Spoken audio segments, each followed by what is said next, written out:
Corrosión. Nuestro planeta Tierra está rodeado por una atmósfera que contiene elementos agresivos para ciertos materiales. El vapor de agua, el oxígeno y la salinidad son algunos de estos elementos y pueden provocar la corrosión. El mundo moderno y la nueva ingeniería debe doblegar los esfuerzos para impedir o minimizar los efectos de esta propiedad en los materiales. Dichos esfuerzos deben estar concentrados en explorar nuevas tecnologías, rediseñar elementos y procesos, así como también incorporar nuevas tecnologías de tratamiento para impedir el deterioro de los materiales. La corrosión se define como el ataque de los elementos abrasivos del medio ambiente capaces de causar un deterioro lento en la superficie de un determinado material. La corrosión no solo se manifiesta en materiales metálicos, sino que también en otros tipos de estructuras. En los cerámicos, la corrosión se manifiesta como un cambio químico a la estructura del material, deformándolo o restando ciertas propiedades.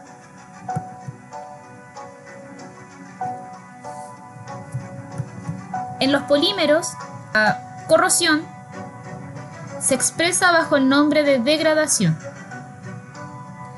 Dicho proceso es una transformación química producto de la baja capacidad de resistencia de los polímeros a ciertos medios acuosos ácidos. Dicha degradación actúa bajo 4 mecanismos, como lo es la absorción, la polimerización de la resina que cubre el polímero y finalmente la oxidación de la resina que recubre el polímero, la cual genera la disminución de las propiedades del mismo.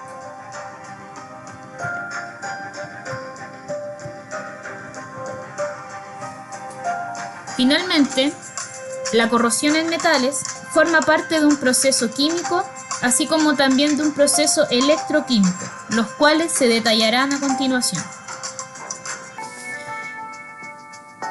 Clasificación de la corrosión según los daños sobre el material. Corrosión uniforme. Es una corrosión benigna. Es un ataque homogéneo a la superficie del material con una penetración constante en la estructura. En este ejemplo, podemos imaginar una placa metálica donde esta zona corresponde a la parte de la estructura que no presenta corrosión, mientras que la zona que está achurada representa la estructura con una corrosión uniforme. Como podemos ver, esta corrosión no penetra tan profundamente al material, pero sí abarca una gran extensión. Corrosión en placas. La corrosión en placas es aquella que se extiende por algunas zonas de la superficie metálica. No es continua y al tacto se puede desprender de forma simple. Corrosión por picado. Esta corrosión son ataques a puntos aislados del material, una penetración media en dichos sitios. Se propaga hacia el interior y genera túneles microscópicos. Corrosión intergranular. La corrosión intergranular es una franja de estructura que se propaga por los límites de grano de la estructura, es decir, se puede ver solamente a nivel microscópico. Corrosión fisurante. La corrosión fisurante es uno de los tipos más dañinos de corrosión, en donde un material que es sometido a la acción de un medio corrosivo y a una tensión mecánica forma fisuras que se propagan hacia el interior.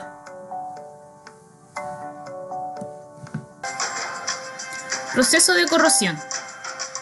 La corrosión se puede expresar en dos procesos: El primero de ellos es la oxidación directa o oxidación química, en la cual se combinan los átomos metálicos con los átomos de las sustancias abrasivas. La corrosión electroquímica corresponde a aquella corrosión que ocurre en presencia de pilas electroquímicas, en la que un metal actúa como ánodo y el otro como cátodo.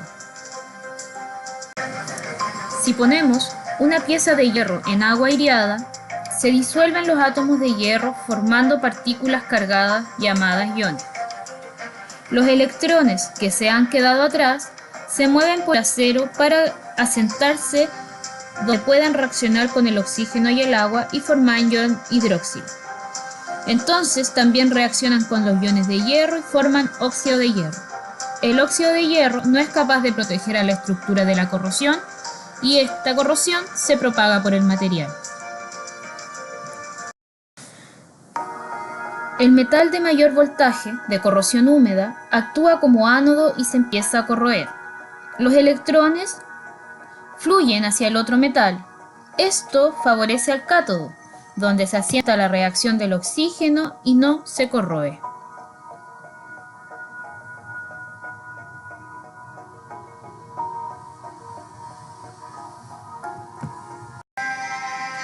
La corrosión es posible gracias al fenómeno de las reacciones redox. Las reacciones redox son aquellas reacciones que mezclan los procesos de una reacción de reducción con los procesos de una reacción de oxidación. Una reacción de reducción es aquella en la que existen sustancias que pueden aceptar electrones. Se dice que estas sustancias son sustancias oxidadas que en condiciones adecuadas se pueden reducir. Como lo vemos en la figura, podemos observar una sustancia oxidada, la cual capta un electrón y se transforma en una sustancia reducida. De esta manera podemos presenciar la semireacción de reducción de la sustancia estudiada. También, si analizamos las reacciones de oxidación por separado, es posible determinar que existen sustancias que pueden donar electrones. Estas son sustancias reducidas que en condiciones adecuadas se pueden oxidar. Según el gráfico, podemos observar cómo una sustancia es capaz de donar un electrón a otra, oxidándola. Finalmente, podemos visualizar la semireacción de oxidación. Ahora, si mezclamos ambas reacciones, es posible visualizar las reacciones redox. Una reacción redox es aquella en donde las sustancias con capacidad de aceptar y donar electrones tienen dos formas interconvertibles, es decir, una acepta electrones mientras que la otra los dona, tal como podemos observar en este gráfico.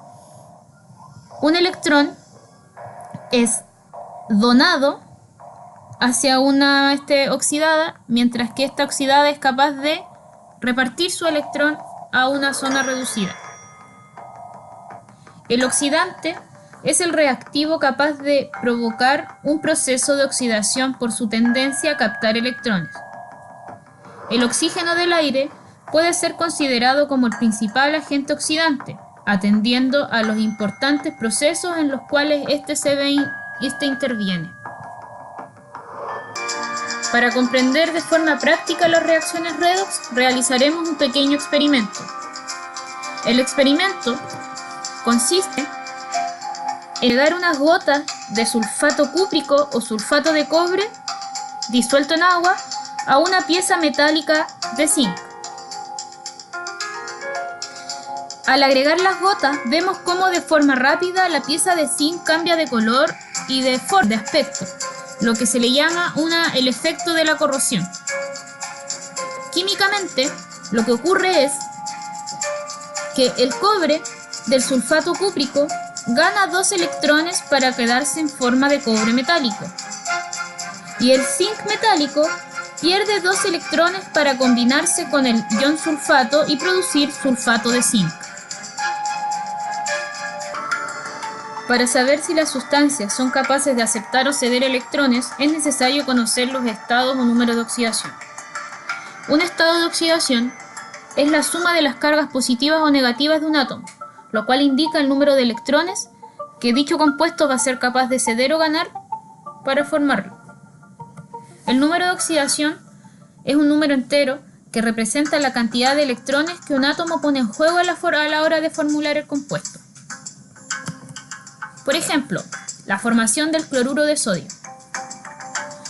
El número de oxidación de ambos elementos sin combinarse es 0, ya que están equilibrados eléctricamente. El número de oxidación del sodio más 1 es más 1 y el del cloro menos 1. Esto quiere decir que el sodio es capaz de ceder un electrón y el cloro es capaz de recibir el electrón cedido. Por lo tanto, de esta forma se origina el cloruro de sodio. Pero ahora, ¿de dónde podemos sacar los números de oxidación? Para ello hacemos uso de la tabla periódica. La tabla periódica es capaz de darnos el dato del número de oxidación de cualquier elemento químico. Hay algunos elementos que tienen un número de oxidación y otros que tienen más de uno. Para saber con cuál número de oxidación trabajar, es necesario visualizar la ecuación química. El equilibrio de esta ecuación va a determinar qué carga utilizar. Lo importante es que el resultado o el compuesto originado, la suma de sus cargas siempre es de 0. De esta forma se dice que la ecuación va a estar balanceada en cuanto a sus números de oxidación. Un átomo que pierda o comparte sus electrones va a estar cargado siempre positivo, mientras que un átomo que es capaz de aceptar o ganar electrones va a tener una carga negativa. Potenciales de reducción en semirreacciones. Se utilizan para determinar el potencial electroquímico de una celda. Es decir, normalmente lo utilizamos para aquellas reacciones electroquímicas, ¿ya? Su valoración viene dada a través de una tabla. Dicha tabla toma como base el electrodo de hidrógeno. La tabla los resultados de la tabla de los potenciales es bajo condiciones normales, es decir, a una presión de atmósfera y a 25 grados Celsius de temperatura. Acá tenemos el ejemplo de la tabla de potenciales estándares de reducción a una condición normal. Esta tabla nos muestra los potenciales de reducción de diferentes electrodos.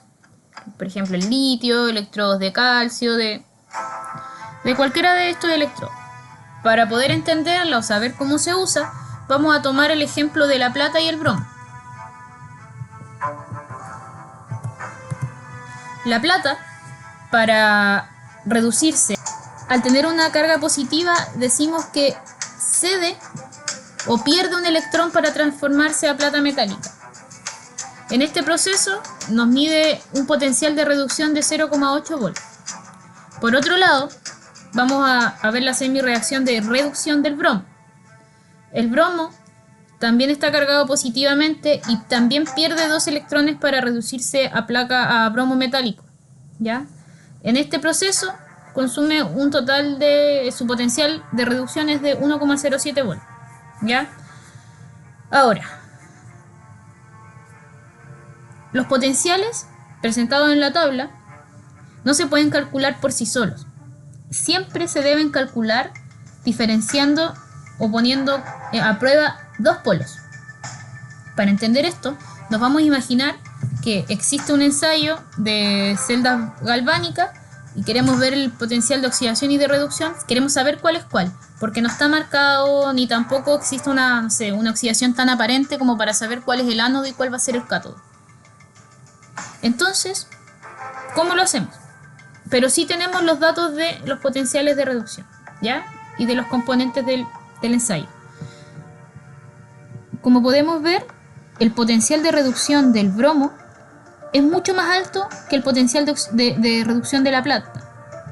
Por lo tanto, si comparamos ambas semirreacciones, vamos a decir que solo el bromo va a corresponder a la semireacción de reducción, mientras que la plata va a ser la semireacción de oxidación. Ya todo esto es bajo en el escenario de tener un ensayo de celdas galvánicas y no sepamos cuál es cuál. Ecuación de Nernst. Walter Ernst Nernst, físico-químico alemán, que realizó trabajos en celdas galvánicas en mecanismos de fotoquímica y termodinámica del equilibrio químico. Sus descubrimientos incluyen la mencionada ecuación de Nernst. La ecuación de Nernst es útil para hallar el potencial de reducción en los electrodos en condiciones diferentes a las estándares, recordando que las condiciones estándar es de una concentración de 1 mol, 1 atmósfera y 25 grados Celsius. El potencial de celda entonces sería el potencial de celda en condiciones estándar menos R, que es la constante de los gases, T, que es la temperatura ambiente que se está dando la reacción, dividida en N, que son la cantidad de electrones transportados, por la constante de Faraday, todo esto multiplicado por el logaritmo natural de Q. Si reemplazáramos los datos de las constantes, y si tuviéramos una temperatura de 25 grados Celsius, reemplazaríamos la constante R, que serían 8,314 joules, dividido en mol por Kelvin, multiplicado por 298,15 Kelvin, dividido entre N, multiplicado por 96.500 Coulomb, dividido en mol, y todo esto multiplicado por el logaritmo natural de Q. Ahora bien, el logaritmo natural de Q lo podemos convertir en un logaritmo de base 10, y reemplazando los datos nos daría 0,0592 volt dividido entre n, multiplicado ahora por el logaritmo de Q, que Q sería el cociente de la reacción. Y así nos quedaría más resumida la ecuación de Nernst. Ejercicios de aplicación. Calcular el potencial de celda para una celda de zinc y cobre cuando el zinc 2 positivo en 1 mol y el cobre 2 positivo en 1 mol a 25 grados Celsius. Nos vamos a las tablas ya tabuladas de las semireacciones y localizamos el cobre y el zinc. Tenemos que el cobre acuoso 2 positivo, cediendo 2 electrones, se debe transformar en cobre sólido, generando una semireacción de 0,337 volt, mientras que el zinc 2 positivo acuoso debe ceder 2 electrones, transformándose en zinc cobre, generando una semireacción de menos 0,763 volt. Teniendo en cuenta que el valor más positivo será el que tendrá mayor probabilidad de ser reducido. Por ende, entre el cobre y el zinc, el valor más positivo es el valor del cobre. Por ende, este va a ser la sustancia reducida, que es la que deberá ganar electrones, mientras que el zinc deberá hacer lo inverso y transformarse de una reacción de oxidación de fase sólida a fase acuosa, y que deberá ceder electrones al cobre, quedando el zinc en forma de ánodo y el cobre en cátodo. Nos vamos a la fórmula general para calcular el potencial estándar de una celda, y tenemos que es la resta entre el potencial del cátodo y el potencial del ánodo. Como ya fueron sacadas de la tabla los valores de la reducción y la oxidación, lo reemplazamos en la fórmula, quedando un 0,33 volt del cátodo menos, entre paréntesis, menos 0,763 volt del ánodo, generando un delta del potencial de celdas de 1,10 volt. Si utilizáramos la ecuación de Nernst para el ejercicio anterior, Recordando las dos semireacciones de reducción y oxidación, donde el cobre 2 positivo se le agregan 2 electrones para transformarse en cobre sólido, mientras que la semireacción de oxidación, donde el zinc sólido deberá perder 2 electrones para pasar a un estado acuoso 2 positivo. Ahora, en la ecuación tenemos que el potencial de celda va a ser igual al potencial de celda en condiciones estándar menos 0,0592 volts dividido en N por el logaritmo de Q, donde N es la cantidad de moles de electrones transportados, que en este caso serían 2, y Q es el cociente de la reacción entre la concentración de los productos y la concentración de los reactivos, donde la concentración de los productos es igual a 1 molar, mientras que la concentración del reactivo también es de 1 molar. Ahora, si reemplazamos todos los datos en la ecuación de Nernst, tenemos que el potencial de celda va a ser igual a 1,10 volt menos 0,059 volt dividido en 2 por el logaritmo de 1. El logaritmo de 1 es 0 y 0 multiplicado por el resto nos da 0. Entonces nos quedaría que el potencial de celda va a ser igual al potencial de celda en condiciones estándar. Por ende, la ecuación de Nernst no es necesaria en este tipo de ejercicio. Ejercicio de aplicación 2. Calcular el potencial de celda para una celda de zinc y cobre cuando el zinc 2 positivo es de 10 molares y el cobre 2 positivo es de 1 molar a 25 grados Celsius. Tenemos que ahora las concentraciones entre zinc y el cobre variaron,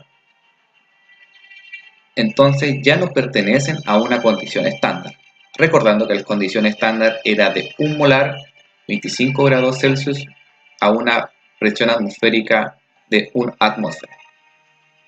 Ahora, si utilizáramos la ecuación de Nernst, tenemos que el potencial de la celda va a ser igual al potencial de la celda en condiciones estándar menos 0,0592 volt dividido entre N por el logaritmo de Q. Ahora Q en la concentración de los productos del zinc pasaría a ser 10 dividida en la concentración de los reactivos, que sería 1, dándonos un valor de 10. Ahora reemplacemos en la ecuación, tenemos que el potencial de la celda va a ser igual a 1,10 volt menos 0,0592 volt dividido entre 2 por el logaritmo de 10, dándonos un potencial de celda de 1,07 volts. Ahora sí la ecuación de Nernst no funcionó y nos dio un valor distinto, por lo que estas condiciones son no estándar, por lo que es ideal utilizar esta ecuación.